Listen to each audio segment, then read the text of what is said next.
আসসালামু আলাইকুম, সবাইকে রামাদান মোবারক। আজকেও চলে গেলাম আমার ঈদের মেন ড্রেসটি কিনতে। গত উইকে আমার ঈদের ড্রেসটি কেনা হয়নি, মেন যেটা সেটা কেনা হয়নি, মেয়েদেরগুলো কেনা হয়েছে। সো ভাবলাম আজকেই কিনে ফেলি, আর লেট করা যাবে না।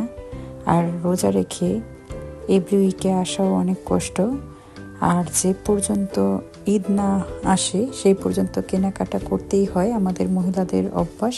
প্রথমেই চলে গেলাম বোরখার শপে। এই তো আমার মেয়ে মসজিদে যায়, ওর নাকি বোরখার প্রয়োজন। ও দুটো বোরখার টাইল দিচ্ছে, ওর নাকি দুটো বোরখাই ভালো লেগেছে। পরে ওরে বললাম, আচ্ছা ঠিক আছে, তুমি দুটো বোরখাই নিয়ে নাও, কেয়ার করা, নয়তো বাচ্চা মানুষ তো স্যাড হয়ে যায়। তো এই তো জমজম থেকে আর মাহির থেকে দুটো বোরখা নিয়ে নিলাম। তো ওখান থেকে চলে গেলাম জুনায়েদ জামশেদ এবং আবরুতে। তো জুনায়েদ জামশেদের কাপড় লুক লাইক আড়ংয়ের মতো, আর আবরুর কাপড়ও খুবই ভালো, কোয়ালিটিফুল কাপড়, ব্র্যান্ডের সব এগুলো।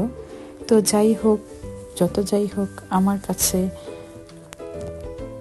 যতই ভালো হোক না কেন, আমার রিভার্জের কাপড় ছাড়া ভালো লাগে না। রিভার্জও একটি ব্র্যান্ডের শপ। এই তো ঘুরে ঘুরে দেখছি, আমার বেশিরভাগ ঈদের কাপড় বা এমনিতে যে কাপড়গুলো কিনি সেগুলো রিভার্জের থেকেই কেনা হয়। আমি ঘুরি, দেখা যায় অনেকগুলো শপে, বাট কোনো শপেরটাই আমার তেমন ভালো লাগে না রিভার্জের কাপড় ছাড়া।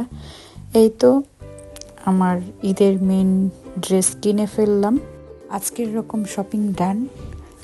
যাওয়ার পথে রাস্তায় দেখতে পেলাম আম নিয়ে বসেছে। তো আমগুলো দেখে খুব ফ্রেশ লাগলো, আর আম তো আমার মেয়েদের ছেলের খুবই পছন্দ। তো যাওয়ার টাইমে নিয়ে নিলাম, আর আমার ছেলের জন্য 2 বক্স স্ট্রবেরি নিয়ে নিলাম। ও স্ট্রবেরি খুবই পছন্দ করে, কেনা মাত্রই তাকে দিতে হয়েছে। এতো ধুয়ে দিয়েছি, সে খাচ্ছে খুব এনজয় করে। নেক্সট কোনো ব্লগ নিয়ে আবার আসবো। আল্লাহ হাফেজ।